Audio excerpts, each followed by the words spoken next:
यो सम्पूर्ण कुरा रेकर्ड भइसकेको छ। अब मात्र विदंश दाइलाई सुनाउन बाँकी छ। अब तिमीहरूको खैर छैन। प्लिज त्यसो नगर। मैले मेरो दिदीको बोलीमा लागेर त्यसो गरेको हुँ। म मेरो सासूलाई केही गरेको छुइनँ। अब विदंश दाइलाई आउन दिनुस्। तिमीहरूलाई यो घरबाट निकालेर दिदी निर पुर्याउन सकिन अनि मलाई भन्नुस्। बाँकी जिन्दगी उतै गएर काट। दर्शकबिनहरू, आजको एपिसोडमा जे भयो त्यो देखेर तपाईहरू पनि पक्कै चकित पर्नुभएको होला, किनकि आजबाट कान्छीको जीवनमा एउटा नयाँ अध्याय सुरु भएको छ, जसले कान्छीलाई दुःख दिए, जसले सागरलाई फसाउन खोजे, जसले आफ्नै परिवारभित्र बसेर षड्यन्त्रको जाल बुने।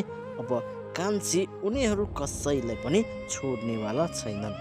हो दर्शकबिनहरू, अहिलेसम्म अरूले कान्छीलाई कमजोर सम्झे, कान्छीलाई एक्लो सम्झे, कान्छीले केही गर्न सक्दिन भनेर सोचे। तर अब समय बदलिएको छ। अब कान्छी अरूको षड्यन्त्रमा फस्ने होइन, बरु षड्यन्त्र गर्नेहरूकै पर्दाफास गर्ने अवस्थामा पुगेकी छिन्। र आजको एपिसोडले यही कुरालाई अझ भनिलो बनाएको छ। दर्शकबिनहरू, तपाईहरूलाई याद नै होला, विगतमा सागरलाई फसाउने ठुलो षड्यन्त्र भएको थियो। त्यो षड्यन्त्रमा बाहिरका मानिस मात्र थिएन, कान्छीको आफ्नै परिवारभित्रकै मानिसहरूको भूमिका थियो। विशेष गरी कान्छीको आफ्नो दाइ विदंशकी श्रीमतीले सागरलाई फसाउने खेलमा निकै ठुलो भूमिका खेलेकी थिइन्। सागरलाई दोषी देखाउने, सागरमाथि शङ्का पैदा गर्ने र सबैको नजर सागरमाथि लगेर आफू भने निर्दोष जस्तो देखिने, यही नै थियो उनको खेल। तर दर्शकबिनहरू, षड्यन्त्र त्यतिमै रोकिएको थिएन। उनको वास्तविक अनुहार बाहिर आउने सम्भावना बढ्दै गएपछि उनले आफ्नो अपराध लुकाउन अझ ठुलो कदम चालिन्।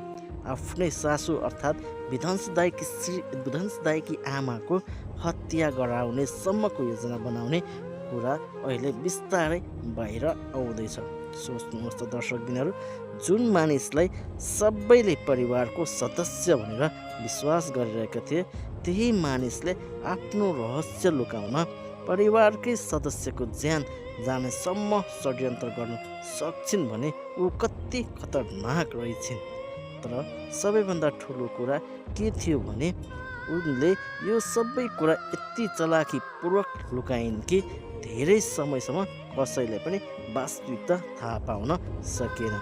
घटना भएपछि उनी आफै भावुक बनिन्, आफ्नो श्रीमानको अगाडि रोइन्, आफूलाई पीडित जस्तो देखाइन्, आफ्नै सासूको मृत्युबाट आफू निकै दुखी भएको नाटक गरिन् र सबैलाई यस्तो भ्रममा पारिन् कि मानौ उनलाई यो घटनाबारे केही पनि थाहा छैन। दर्शकबिनहरू, यही त उनको सबैभन्दा ठुलो चाल थियो। अपराध पनि आफै गर्ने अनि अपराधीपछि आँसु पनि आफै झार्ने। तर सत्य जति लुकाए पनि सधैँ लुकेर बस्दैनन्। विदंश दाइलाई पनि बिस्तारै आफ्नो श्रीमतीको व्यवहारमाथि शङ्का हुन थालेको थियो। उनका केही कुरा मिलिरहेका थिएन, केही व्यवहारले प्रश्न उठाइरहेको थियो। तर शङ्का हुनु मात्र पर्याप्त थिएन, किनकि प्रमाण थिएन। प्रमाण नभएसम्म कसैलाई दोषी भन्न सकिँदैन। यही कारणले विदंश दाइले वास्तविक कुरा पत्ता लगाउन सकेका थिएन। तर अब खेल पूर्ण रूपमा परिवर्तन भएको छ, किनकि अब कान्छीको हातमा यस्तो प्रमाण आएको छ जसले वर्षौँदेखि लुकाएको सत्यलाई एकैपटक सबैको अगाडि ल्याउन सक्दछ। हो दर्शकबिनहरू, अब आउँछ आजको एपिसोडको सबैभन्दा ठुलो ट्विस्ट। विदंश दाइकी श्रीमती आफ्नै बहिनीसँग घरमै बसेर पुरानो घटनाको बारेमा कुराकानी गरिरहेका थिइन्। उनीहरूलाई यो घटना कुरा गर्दै गर्दा विदंश दाइको श्रीमतीलाई डर लागिरहेका थिइन्। तर पनि पुरानो घटनाको बारेमा कुराकानी भने गरिरहेका थिइन्। उनीहरूले सो घटनाबारे कुरा गर्दै गर्दा उनीहरूले सोचेको थिइन् कि उनीहरूको कुरा कसैले सुनिरहेको छैनन्। उनीहरूलाई लागिरहेको थियो आफूहरू सुरक्षित ठाउँमा छन् भनेर, आफूहरूले गरेको कुरा आफूहरू बिचमै सीमित छ भनेर। तर उनीहरूले के थाहा यी कुरा हो दर्शकबिनहरू, त्यही कुरा कान्छीले सुनिरहेको थिइन्। कान्छीले संयोगले उनीहरू कुराकानी सुन्न पुग्छिन् र कान्छीले जब उनीहरूको कुरा सुनिन्छ तब उनलाई आफ्नो सुनेको कुरामाथि विश्वास नै लाग्दैनन्, किनकि अहिलेसम्म कान्छीले अनुमान गरिरहेको कुरा अब प्रत्यक्ष रूपमा उनको कानले सुन्दै थियो। उनलाई उनको अगाडि लुकाएको सत्य आफै खुल्दै थियो। त्यसपछि कान्छीले सबै खेर फालिनन्। उनले आफ्नो मोबाइल निकालिन् र उनीहरूको सम्पूर्ण कुराकानी मोबाइलमा रेकर्ड गर्न थालिन्। दर्शकबिनहरू, यो क्षण साँच्चीकै निकै महत्त्वपूर्ण थियो, किनकि अहिलेसम्म कान्छीसँग शङ्का मात्र थियो, तर अब कान्छीको हातमा प्रमाण थियो। यही प्रमाणले सागरलाई फसाउने सबैभन्दा ठुलो षड्यन्त्रको पर्दाफास मजाले गर्न सकिएको हुन्छ।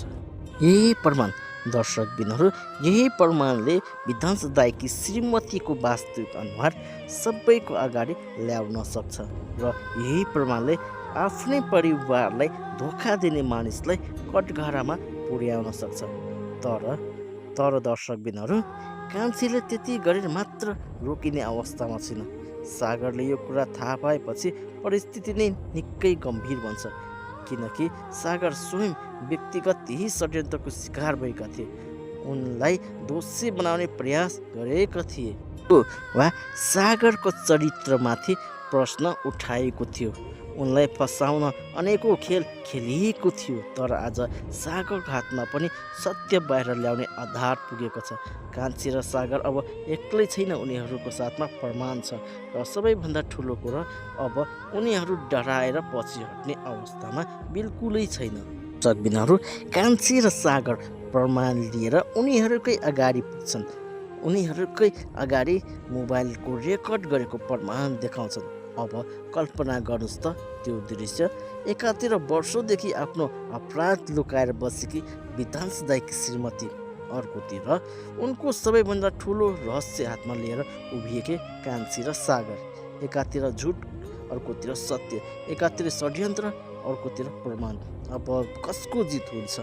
यही प्रश्नले आजको एपिसोडलाई निकै नै रोमाञ्चक बनाएको छ। जब कान्छीले मोबाइलमा रेकर्ड गरेको कुराकानी अगाडि ल्याउँछिन् तब विध्वंस दाइकी श्रीमतीको अनुहार कस्तो प्रतिक्रिया आउला?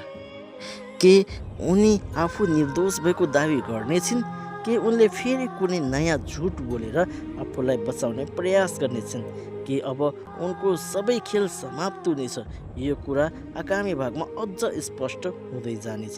तर एउटा कुरा भने लगभग निश्चित देखिएको छ, अब कान्छी पहिलेकी कान्छी रहेकी छैनन्। पहिले कान्छी अरूको षड्यन्त्रमा फस्थिन्, आज कान्छी अरूको षड्यन्त्रको प्रमाण जुटाउँदैछिन्। पहिले कान्छीमाथि आरोप लाग्थ्यो, आज कान्छीले आरोप लगाउने आधार तयार पारेकी छिन्। पहिले सागरलाई बचाउन प्रमाण खोज्नु पर्थ्यो, आज सागरलाई फसाउने मानिसहरूको विरुद्ध प्रमाण कान्छीको हातमा छ। दर्शकबिनहरू, यही त हो कथाको सबैभन्दा ठुलो परिवर्तन। र अब कान्छीको बदला केवल रिसमा सीमित छैन, अब कान्छीको प्रमाणका साथ अघि बढिरहेका छिन्। जसले जे गल्ती गरेका छन् त्यसको हिसाब माग्ने समय आएको छ। तर यहाँ एउटा अर्को ठुलो प्रश्न पनि उठेको छ। यदि विध्वंस दाइकी श्रीमतीले वास्तवमै आफ्नो सासूको हत्या गराउन भूमिका खेलेकी हुन् भने अबको त्यो घटनाको कानुनी सत्य के हुनेछ? उसलाई कसले साथ दिएको थियो? उनको बहिनीको भूमिका कति ठुलो थियो? सागरलाई फसाउने योजना कसरी बनाएको थियो? र यति ठुलो अपराध गरेपछि उनी यति लामो समयसम्म कसरी सबैको आँखामा निर्दोष बन्न सफल भइन्? यी सबै प्रश्नको जवाब अब बिस्तारै बाहिर आउने सम्भावना निकै नै देखिएको छ। अझ अर्को महत्त्वपूर्ण कुरा, विध्वंस दाइले आफ्नो श्रीमतीको वास्तविकता थाहा पाएपछि के गर्नेछन्? एकातिर श्रीमतीसँगको सम्बन्ध, अर्कोतिर आफ्नै आमामाथि भएको अन्याय। यदि सत्य प्रमाणित भयो भने विध्वंस दाइको जीवन नै उल्टिन सक्छ, किनकि उनले जसलाई आफ्नो जीवनसाथी भनेर विश्वास गरे त्यही मानिसले आफ्नो परिवार विरुद्ध यति ठुलो षड्यन्त्र ठुलो षड्यन्त्र गरेको कुरा थाहा पाएपछि उनी कसरी सम्हालिन्छन् भन्ने कुरा हेर्न बाँकी नै छ। र सागरको कुरा गर्ने हो भने सागरमाथि लगाएको पुरानो आरोपको पनि अब अन्त्य हुने सम्भावना बढेको छ। सागरले आफूलाई निर्दोष प्रमाणित गरिसकेका छन्, तर परिस्थितिले उनलाई बारम्बार कमजोर बनाइरहेको थियो। अब भने कान्छीले जुटाएको प्रमाणले सागरलाई अझ बलियो बनाउन निकै मद्दत पुग्ने देखिन्छ।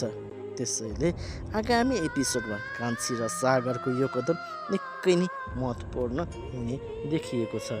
यिनीहरू आजसम्म जसले अरूलाई फसाउँदै आएका थिए अब उनीहरू आफै फस्ने अवस्थामा आएको छ। आजसम्म जसले अरूको आँखामा धुलो हाल्दै आएका थिए अब उनीहरू आफ्नै अनुहारबाट पर्दा हट्ने समय आएको छ।